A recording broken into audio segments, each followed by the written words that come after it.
It's gone, disappeared without a trace. My bag with my passport inside is nowhere to be found.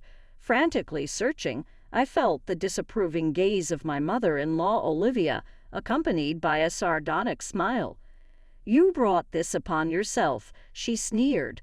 "A foolish wife like you, struck by divine retribution. We're leaving for America soon. Consider this our farewell." Her laughter echoed mockingly through the room. In that moment, I realized my mistake in trusting Olivia with my belongings. Her betrayal plunged me into a sense of helplessness. I am Madison, 30 years old, married to Mark for 3 years.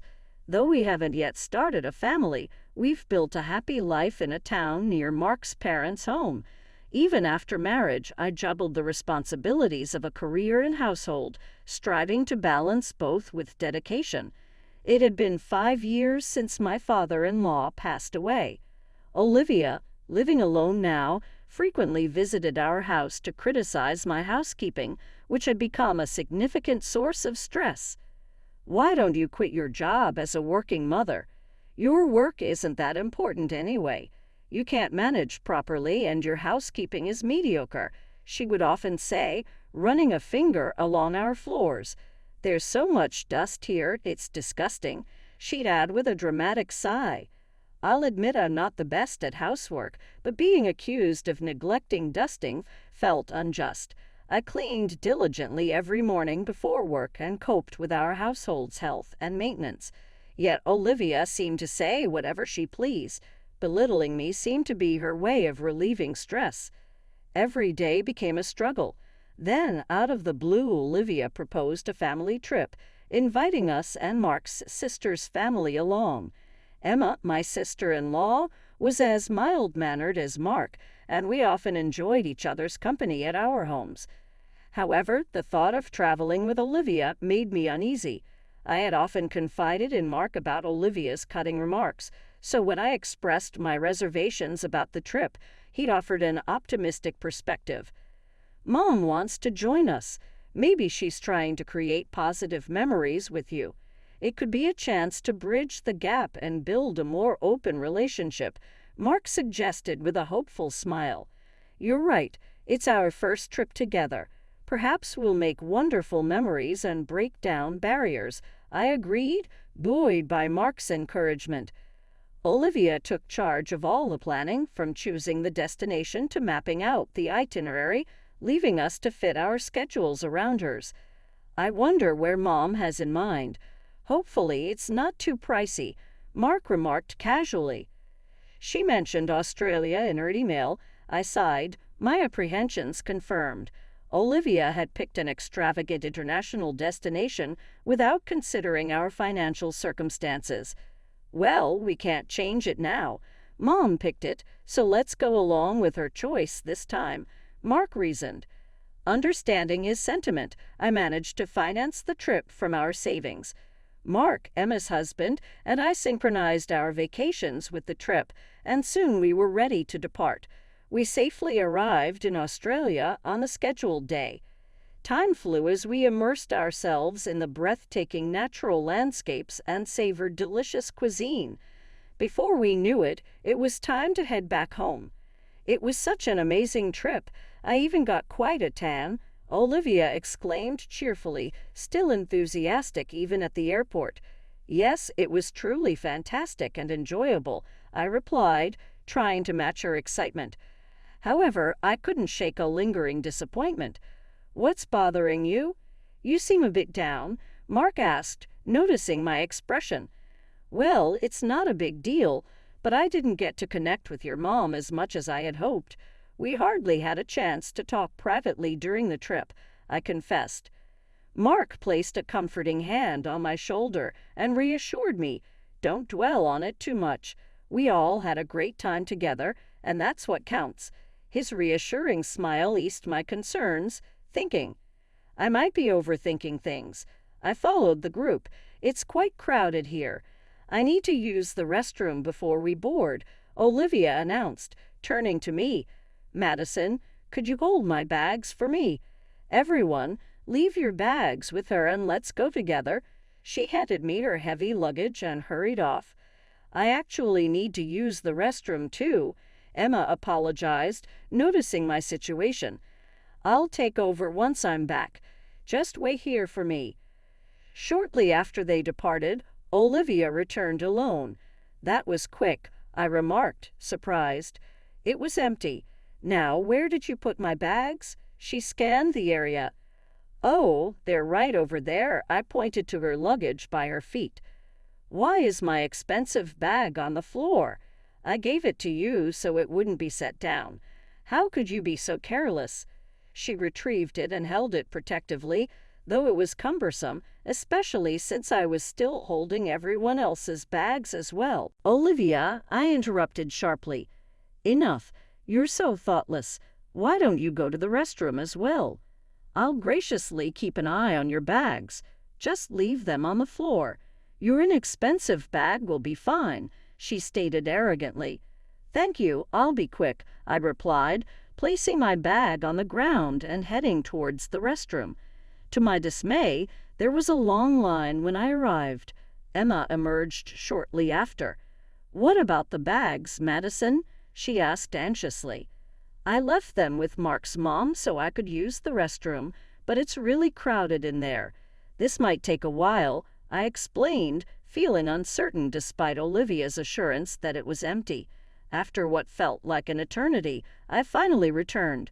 I didn't want to risk getting lost, so I waited for you, she said, empathizing with my predicament, as she often struggled with directions. When we returned to where we left Olivia, she stood alone, and the men were nowhere in sight. Thanks for keeping an eye on the bags, I said, scanning the area. Strangely, my bag was nowhere to be found. I'm certain I left it right here. I checked all the bags, but mine is the only one missing, I exclaimed anxiously. My bag's gone. You were here the whole time, right? I turned to Olivia, my voice trembling with panic. Your bag? I don't know. Maybe it was never here, Olivia responded coldly, sending a wave of despair through me.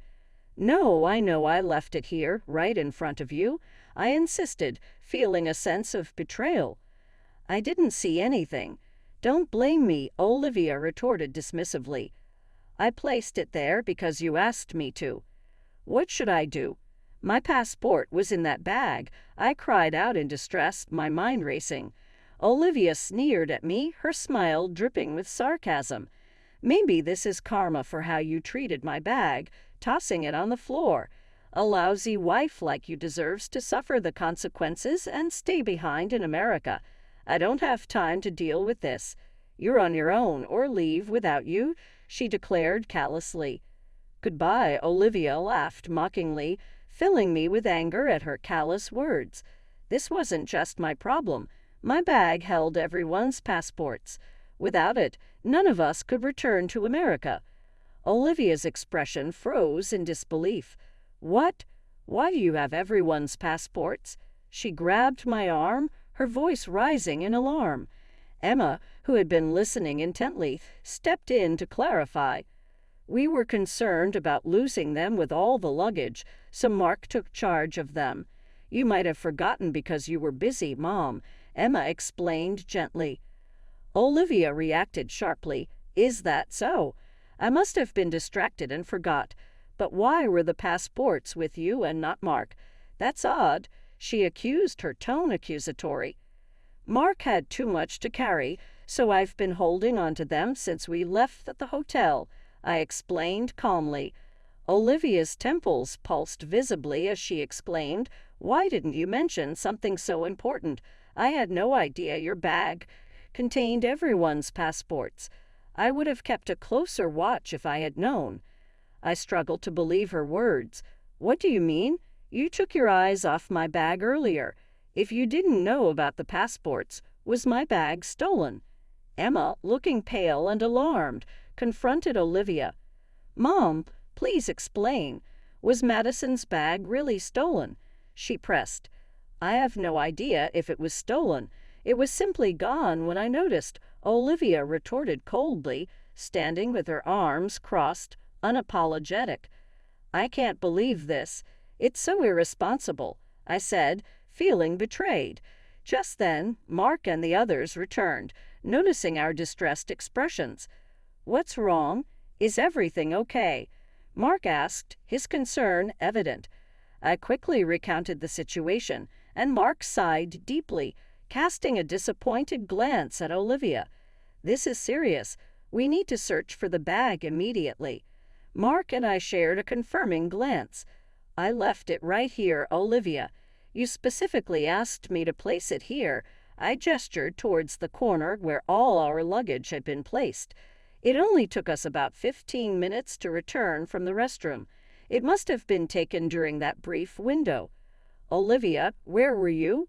I asked, noticing her arms crossed defensively. "I was right here the whole time, keeping an eye on the bags," Olivia replied firmly. "I wouldn't have wandered off, especially with everyone's important luggage. But your bag was on the edge, out of my direct line of sight. I'm only human. I can't be perfect," Olivia said, turning away. "Let's file a theft report and check the surveillance cameras. The thief might still be nearby. We should act fast." Mark began to approach airport personnel, but Olivia grabbed his arm.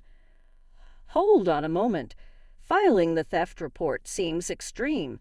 It would be more practical and faster to get the passports reissued," Olivia said, shaking off his grip. "We'll still need a police report for passport security.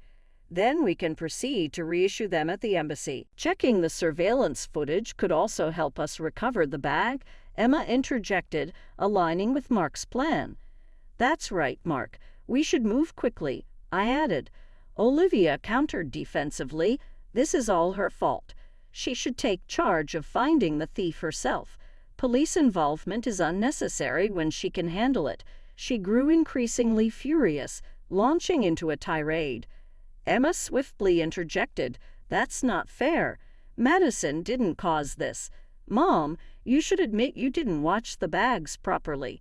"Don't blame her," Emma spoke up on my behalf, voicing what I had wanted to say to Olivia. Mark, showing his support, placed a reassuring hand on my shoulder. "Madison will be searching alone." "Mom, why are you so against filing a theft report?" Olivia appeared unsettled. "It's not that. I've never dealt with the police before, so I'm hesitant. I'd rather handle it ourselves if possible." "All right, I'll join in the search too." "Let's split up and look around," Olivia asserted, attempting to redirect the conversation towards finding the thief. Just then, a young man approached Olivia. "Ah, there you are. I've been looking for you," he exclaimed. "I found this bag and thought you might be in trouble after leaving it behind.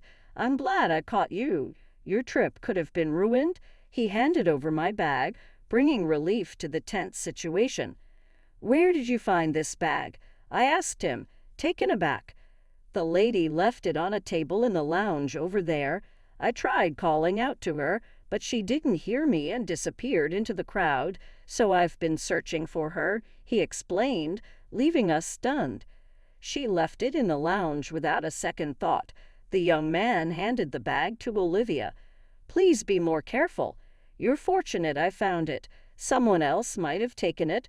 We expressed our gratitude profusely, turning to Olivia, who stood frozen. "Mom, what's going on? How do you explain the bag being left in the lounge?" Mark's voice trembled with anger. "No need for explanations, Mom. You intentionally left Madison's bag in the lounge, didn't you? And you weren't keeping an eye on any of our luggage either. She wasn't lying about any of this. It's unbelievable that you would treat Madison this way, leaving her bag in a different lounge. You were trying to avoid the security cameras because you knew they would reveal what happened," Emma said, looking at Olivia with clear disdain.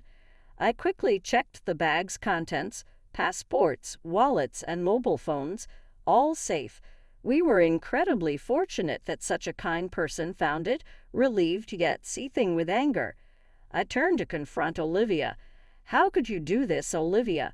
Why would you behave like that?" I demanded, my frustration palpable. Olivia responded unrepentant. "When you threw my precious bag on the floor, I was upset. I'm not the villain here." Who would have guessed that this shabby bag held everyone's passports? It was a moment of frustration in the lounge. I didn't leave your luggage unattended, so don't misinterpret it. Olivia defended herself defensively. That's enough, Mark interjected loudly. What do you think of Madison? I've always known how hard you've been on her since we got married. I kept hoping you'd change, but I was wrong. I failed to understand her pain. I'm sorry, Madison. Mark apologized sincerely, his words bringing tears to my eyes. Mark turned resolutely to Olivia. Mom, deliberately mishandling someone else's property is akin to theft, whether you realize it or not. Reviewing the surveillance footage will reveal what happened, he stated firmly. Olivia was visibly stunned by Mark's words. Wait, Mark, you're not seriously considering involving the police, are you? I'm family, and Madison is your wife, even if only through marriage. There's no crime in a mother taking her daughter's bag, Olivia pleaded, looking at Mark with desperation. Mark's face hardened as he responded bitterly, That reasoning is absurd, Mom. Your first step should be apologizing to Madison, not trying to avoid responsibility. Using our bond as an excuse is embarrassing for a mother. We won't report this to the police, but we're severing ties with you. Don't show your face to Madison or me again. We'll be taking a different flight home, Mark declared firmly, taking my hand in a show of support. Please, Mark, hold on. This is too sudden. I can't accept this. Give me a chance to apologize and make amends. I'm begging you. Olivia pleaded desperately, her voice tinged with remorse. Olivia clung to Mark's feet, trying to stop him, but Emma intervened. Mark, this is disgraceful. Please stop, Emma said, pulling Olivia away with tears streaming down her face. Emma and her husband escorted Olivia away, leaving Mark and me alone. Are you sure about this, Mark? Cutting ties with your mom? I asked, concerned. It's necessary. You're the most important person in my life. I should have protected you better, he replied, embracing me warmly. We managed to book a different flight home, returning to our normal lives without Olivia. Emma also decided to distance herself from her mother. We moved far away from Mark's family home, completely severing ties with Olivia. It seemed Emma had also chosen to keep her distance. 6 months after our trip to Australia, I discovered I was pregnant. Olivia would never know or meet this child. In our peaceful new town, free from Olivia's influence, we looked forward to our future. My only wish is for Mark, our baby, and me to live happily together.